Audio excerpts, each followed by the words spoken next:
Hello and welcome back to Farming Simulator 25 with me, Daddy Jokey. We are picking up where we left off in the previous episode. We're just gonna jump straight into power harrowing this field. Basically, all we're looking to do is just get this job done and move over to August 3rd, or, 3. I don't even know. I'm confused by the timing. I don't know. Maybe I should set it to 4 days a month. That way I just do like week 1 of August instead of day 1. It's kind of silly. But anyway, we're going to go right in here, power up this device, and we're going to hit the field with it. And I think I'm just going to freehand it, just like the good old days. The most difficult thing about freehanding it is actually knowing like the width of your device before you start, so that you don't cause yourself too many like overlapping gaps. The other thing is that I am driving this up and down the field in a completely the wrong way. Realistically, you don't want to drive over stuff you just tilled and cause compaction back on what you just uncompacted, I guess, if that's the word. But I don't really know if... So first of all, Farming Simulator doesn't really have compaction simulation, so in that respect it doesn't matter. And if you're trying to do like a realistic farming, I guess then it would matter, but the truth is that it just takes twice as long if you start doing 3-point turns. That's really what it comes down to. And at the end of the day, this isn't my job. This is something I do for fun. And so I don't want to spend a realistic amount of time on actually doing 3-point turns in my field, if I can help it. I'm still going to. Like, we're not gonna go and start driving weird circles around the field, but I'm hoping that I can get this... Okay, when I say 3-point turn, I mean 17-point turn. I want to get this done in a way where I can just, like, bust a turn over there. And so what I'm gonna do from over here is I'm actually just gonna continue straight on over there where it starts curving, and continue toward the bottom corner, and then we'll fill in that gap, and then we'll just do this like big triangle. Use some of that high school wisdom about the length of the whatever of the triangle. I actually don't know the word for it in English. Funny that. But yes, we're gonna do this, and then we're gonna move on, as I said, to August 3, and pretty much we can't really do anything with August 3 other than, collect some of our stuff. I'm hoping that we are going to be ever so closer to finishing producing all of that flour. Currently, it has taken the mill a little over a month, I want to say. I think we harvested it, or maybe not even a little over a month, maybe just under a month actually, now that I'm thinking about it. But we haven't really been able to sell any of it except that one accidental load that I picked up, not realizing that the sell point that we actually want was what's it called? Goldcrest Valley. Now obviously that actually changes even with the mod that just unifies the prices and gives you the best price all year round, which, some of you could consider that cheating, but, I don't think that farming commodities fluctuate based on season as much as all that, other than if there's some extraneous circumstances, like for instance the price of eggs currently in the United States is outrageous, supposedly because of bird flu concerns. I rather doubt it. There's always bird flu concerns, and price of eggs has never been $7 or $8 a dozen, whatever it is today. But you know, other than those kinds of circumstances, I don't think there's a dramatic difference between per ton price of wheat in December than there is in March, right? Because we have global supply chains, and so it's not some like, oh yeah, everybody in town is selling wheat. So what? We're selling ours to China or whatever, right? So in that respect, I don't think it makes a lot of sense. But anyway, I'm kind of bumbling on about, you know, real life, almost politics. But yes, so that mod is unifying the prices, and so I don't think it actually matters which sell point we sell it to. And so realistically speaking, given the amount of flour that we actually have, we could never hope to sell that locally. We just couldn't. Like, you see the size of this map. There isn't even a store, never mind the customers for a store, to sell all of that, right? That farmers market, even the produce that we sell at the farmers market, we start to have to role play sort of a co-op rather than a farmers market that takes it to town, because otherwise, like, who's going to buy all of that lettuce or all of those tomatoes, right? And there is no highway, and or like a, not like a freeway kind of thing, you know, not like a interstate highway, but just like one of those old between bigger cities going through a small town kind of highway, where we could like sell strawberries by the roadside, right, and actually have new customers every day. That doesn't happen on this map either, other than actually possibly right here. This road right here, I could actually believe that that's like a, you know, longer distance, higher class road, but we don't have a farming stand on that road, so it doesn't really matter even if it did. No one's gonna take 20 minutes of their day to drive over to our farm stand to buy strawberries when they can just buy them in the grocery store. So it makes total sense to me that the volume of flour that we produced, we would sell to Goldcrest Valley. To be honest, actually, Goldcrest Valley wouldn't even be my choice. I'd actually argue Ravenport from FS19 should be the go-to destination for large volumes. Reason being, it's a port, so from there it can go wherever, right? Yeah, that's kind of all I had about that. We're looking to sell it by a train. So we're selling it to Goldcrest Valley, but we can imagine that by train it's going wherever, right? Wherever is a bigger town and a bigger market.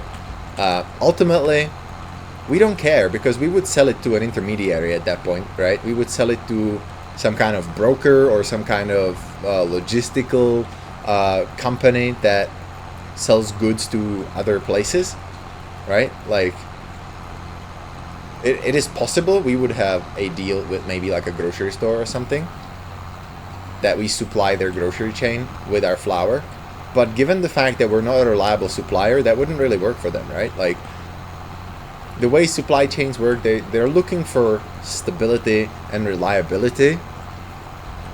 And so that's one of the reasons why you can't really have kind of a farm to table situation going on, where, you know, your local grocery store sells your local produce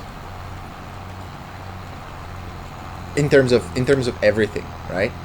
Like, something like fruit kind of works, because you don't plant an apple tree and then be like, all right, next year I'm not gonna grow apples, right? No, your apple tree is gonna grow apples so long as it's alive. So long as your apple tree business is booming, you can sell apples to the grocery store. And so you can do like your local produce, and I know one of our chains over here in Colorado does that, where they do milk and they do certain fruits, particularly when it's in season. But you know, that's because they have that stability and that reliability of supply. Something like wheat, where we're deciding, you know, next year we're not gonna grow wheat, we're gonna grow, I don't know, sugarcane, right? Whatever the case may be.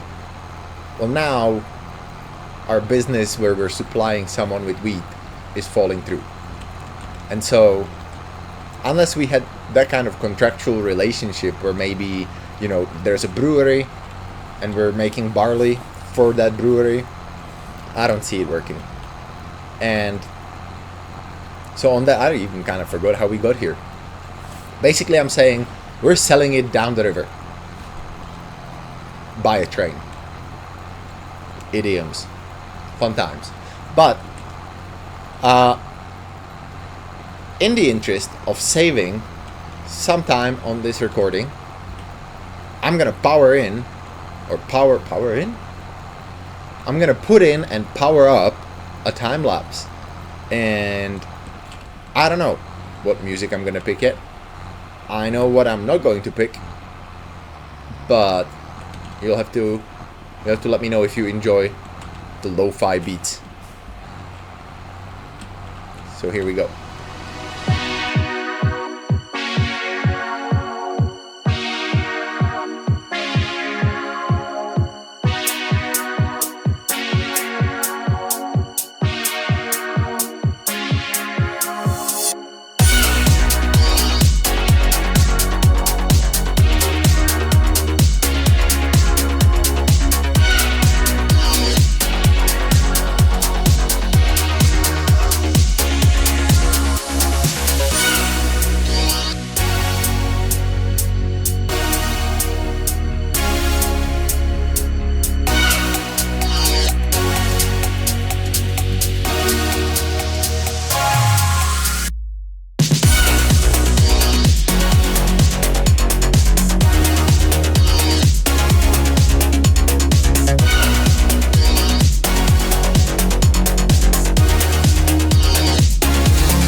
Okay. Well, that was our job. And now it's done. Let's quickly, briefly verify that I actually hit everything and that we don't have any issues on our fields. So we do have this need lime situation on field, or on section 9 of this big field. However, I'm thinking we'll just wait until 7 also needs lime, so we can hit it all at once. That seems like a pretty decent plan to me. As you can see, all of our fields are mulched. This is actually really nice, because it's going to give us some extra yield, as we know. How much? I don't know. All of our stuff is currently in its seedbed state. Oh, except that there. Was there another hailstorm? I don't know. Let's quickly drive over there and fix that up real quick. It is kind of frustrating that weather damages even the seedbed. That just seems a little bit silly. Like, I understand that if you have a good hailstorm, it can beat the crap out of basically anything, right? But I would think that the dirt doesn't necessarily get ruined, if that makes sense. Like, I don't know what seedbed is supposed to be in terms of how soft the ground is. I would have just thought that this is just like, we just tilled it and it's ready to be seeded again. But maybe not. Maybe seedbed, in terms of what the game means, is like a freshly churned, nice and airy ground. So, actually, let me leave the tractor over here and let's go and look. That way we're not driving over here needlessly. It's like a quarter of the way, somewhere over here. Oh yeah, check that out. What gives? Alright. I guess we're not quite done power harrowing as I thought. One of the things that we can do, so that we don't have to worry about this, is get a direct drill. Whoop, wrong button. If we had a direct drill that basically does cultivating and seeding at the same time, we wouldn't have to worry about this. We wouldn't worry about fixing the ground prior to seeding. But we don't, so we have to. Okay, let's check again. Alright. None of our fields now have any damage whatsoever. So, when we roll over to August 3, we will be able to check and see if we're going to have any more damage, because everything is now shipshape. Everything is done. We shouldn't need this machine anymore, but we will likely do so. As for right now we've done a time lapse, and according to my estimations, we still have a good amount of time before the episode runs its kind of usual runtime. So what I'm going to do is I'm just going to stick the tractor right over here. I'm going to actually leave the power harrow on the back of it. We're going to quickly check how much flour the mill has produced. And what I'm actually more interested in is how much of our barley and oat is still left. We're going to quickly verify that all of these are chugging along happily. And it seems that they are. So, we're going to go to bed. We're going to call it a night and then see what's what tomorrow morning. Before we go, we'll quickly skim the internet. Nothing new there other than lack of whatever the other implement was. Let's, yeah, I think 7 a.m. is a good wake up time. We'll go have dinner, watch telly, talk to Walter, wake up in the morning. Alrighty, so 7 a.m. following day, and it is raining. Let's go and check if there was any hail. There was not. So, yay us. We didn't get our work ruined. So, basically, from here on, we just are waiting for this to finish so we can go and sell a metric, well, I was going to say ton, but actually it's probably a lot more than that, of our flour. Then I think that's going to be quite fun. In terms of everything else going on the farm, as you can see, the flour we have so far is $100,000 worth of flour. So we are about 2/3 of the way done with the production of flour, and this is the money that we have. So there's a good chance we're gonna get about $150,000 for our flour, which is kind of amazing actually.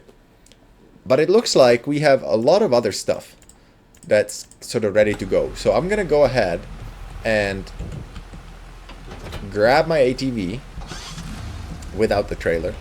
We're gonna leave that thing here, and I'm gonna quickly drive over in the rain. I know, whatever. We can get a new shirt. The house is right there.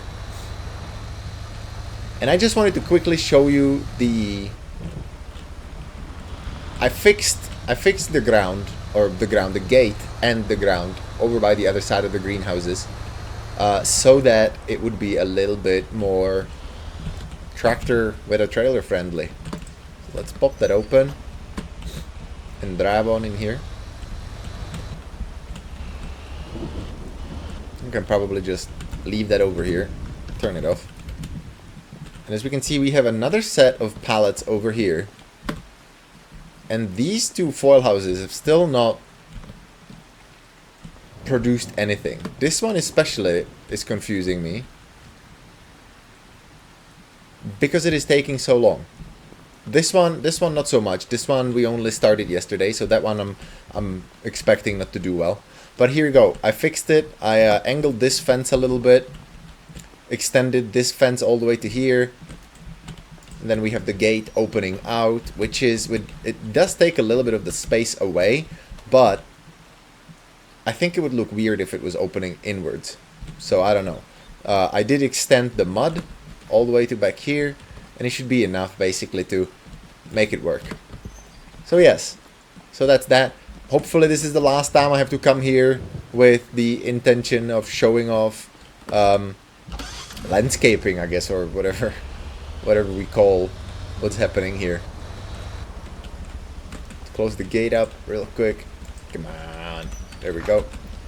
And so we have some stuff over there that we could take back to the farm and go sell it, but we're not gonna do that right now. We're just gonna wait for all of it to get done. And before we actually go anywhere else, the thing that I always do first thing in the morning on a new day in Farming Simulator is check the sales, the used vehicle and equipment sales, to find out what's up. I think this should really be stored in a garage. This could be easily nicked without us knowing by some intrepid thief with a trailer. But let's see. We have a mower. We have... what is this? Oh, this is a cotton tag trailer. So if we were growing cotton, this would be great. And then over here we have a defoliator. This is basically Agent Orange of farming. It cuts the top off the sugar beet. Is all that it really does. You strap it to a tractor, drive around on the field, and it cuts the stuff. Ideally, you want to have this combined with... Ooh, actually, you know what? Where did it go? I downloaded a mod that should, in theory, let me search the store. I'm just not really sure where that button is. Ah, if we hit F. So we want to hit defoliator. This is what I'm talking about. This is what should have been standard in the game, right? Why do I need a mod to enable me to quickly find what I'm looking for if I know what I'm looking for? But anyway, so here, I guess it doesn't pair with anything. If we go to beet harvesting then, root crops, beet loading, beet harvesting. So this is the thing, and it pairs with this, right? So in the back, you drive this guy, which picks up all the beets. It's got a little hopper, which can't hold much. It's basically enough to hold enough while tractors switch behind you or next to you. And it's got a 6.4 working width. So actually, like, this vehicle is not all that horrible. Only downside is you really need 280 plus 215 horsepower. So basically, you need one of these massive tractors right here in the, like, basically end game section of the store, right? Like, you need something that has at least almost 600 horsepower. You don't want to be like on the edge. It doesn't really matter in Farming Simulator all that much, especially when we have all these fields that are nice and flat. But in reality, you probably wouldn't want to be like running it down to the wire, essentially, is what I'm trying to say. But I don't really have anything else kind of scheduled, so I don't really know what to do from here, other than, because we need to plant stuff, and we need to plan what we want to plant. I'm thinking wheat, for the simple reason that it's basically going to give us another round of flour and another round of straw. But I also want to, like, expand my horizons and use different things in this game. I learned that Arkansas is the leading producer of cotton and long grain, or not long grain, cotton and rice in general in the United States, which explains why, since rice was added in this game, the map that features for United States is in fact Arkansas. So I would like to try rice. I just don't like the idea of the field building while we don't have all of the land that we like possibly could have, right? And cotton, we can do cotton. I think maybe we don't quite have enough land for cotton, but I don't know. We could actually make a significant amount of money from cotton, but we wouldn't get any of the extras, right? We don't have any of the machinery. We would need to get all the machinery, and we don't have any of the extra product that comes off after harvest, so such as straw, or I guess we can technically take the cotton and have it turned into t-shirts, but that seems wildly out of the scope of a farm. But yeah, instead of prattling on about things, I'm just gonna call the episode here. Thank you so much for watching. I hope you enjoyed it. Leave a like, leave a comment, subscribe, and I will see you in the next one. Bye.